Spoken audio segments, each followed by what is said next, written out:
For much of the 18th, 19th, and early 20th centuries, physicians across Europe and North America routinely prescribed something that would sound, well, pretty reckless to most folks today: deliberate exposure to cold night air while sleeping. Now, this wasn't just some old folk superstition or rural habit. No, sir. It showed up in medical journals, sanatorium manuals, military health directives, and even tuberculosis treatment protocols.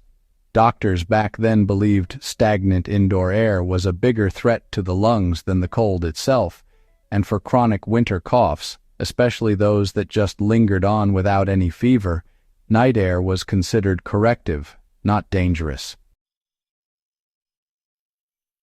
This practice, well, it disappeared not because it failed, but because heating technology, urban living, and germ theory changed the way folks understood illness.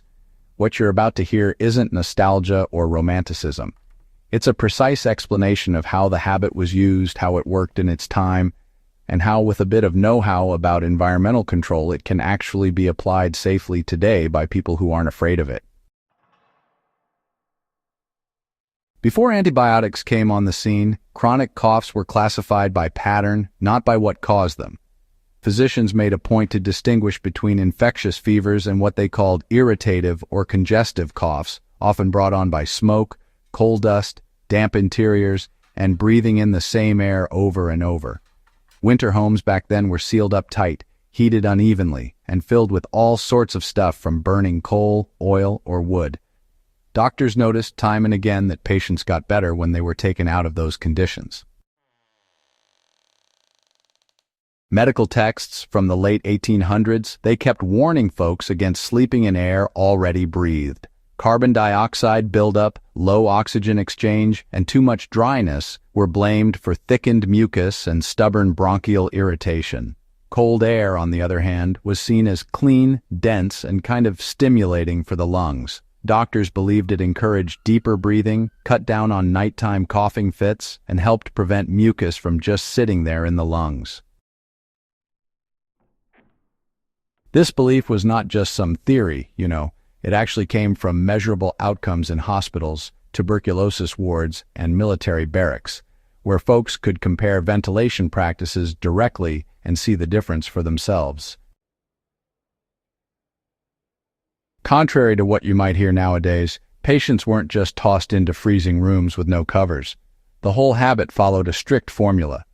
Bedrooms were ventilated on purpose, often with a window cracked open all night, but the body was kept warm using plenty of layered bedding. The big idea was warm body, cool air. Sanatorium instructions would call for wool blankets, hot water bottles at the feet, and insulated mattresses to keep from losing heat to the bed. Only the air itself was cold. The chest and head weren't left out in the draft either. Windows were set up to let air move upward, not blow straight onto the person sleeping. Doctors really stressed consistency. The window stayed open every single night, not just now and then. Sudden exposure was a no-go. Patients got used to it slowly, starting with just a little opening and letting more air in as the weeks went by. The goal was steady oxygen exchange throughout the night, preventing the thick, dry indoor air that just made coughing worse.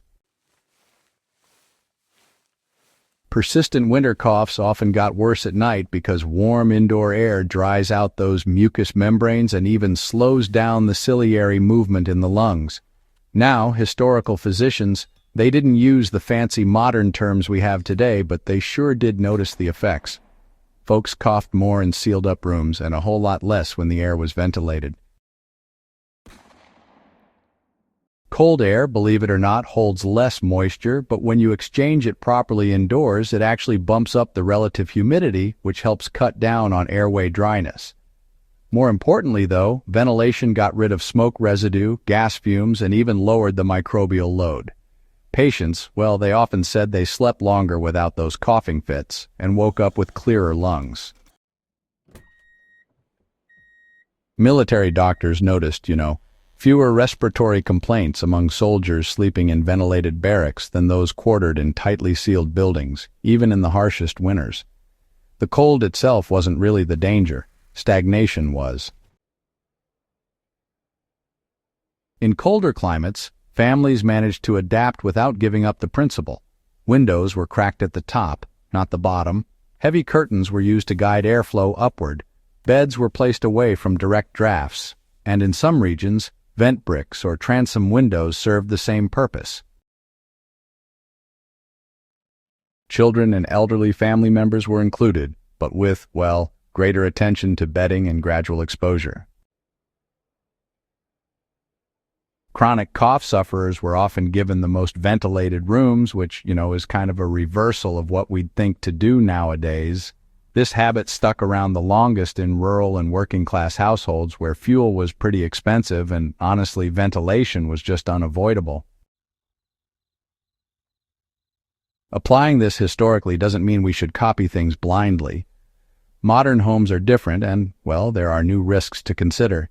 The main idea is controlled nighttime ventilation, but without losing body heat. Even just a slightly open window in winter, paired with proper bedding, can get you pretty close to those historical conditions. Using breathable natural bedding instead of synthetic materials really helps regulate moisture and temperature. Making sure airflow is indirect can prevent chilling while still keeping the air fresh. Even opening your window just 10 to 15% overnight can, honestly, make a big difference in cutting down indoor air stagnation. For folks who are prone to those dry, non-infectious winter coughs, especially when the heating's running and the air gets real dry, this approach can actually help ease that nighttime irritation. But, it should never be used during acute infections or for anybody with conditions that are sensitive to cold air, unless a doctor says it's okay. The decline of this habit really started with the rise of central heating, more tightly sealed homes, and folks starting to link cold with disease. As germ theory took hold, people focused less on the environment and more on medicines to solve their problems. Ventilation just sort of slipped to the background, and after a while it was mostly forgotten.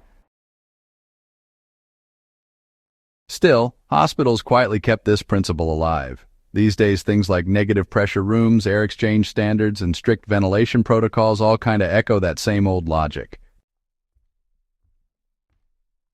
What changed was comfort expectation, not physiology.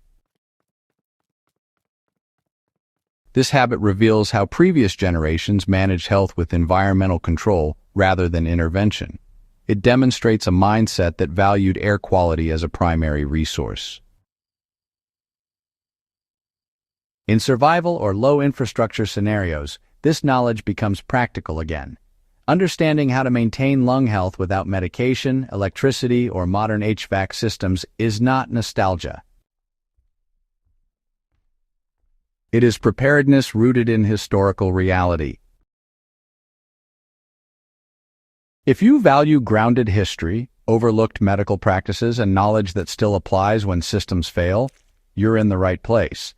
Subscribe to Warfield Prepper Chronicles, share this with others who respect serious historical study, and keep these lessons alive while they still matter.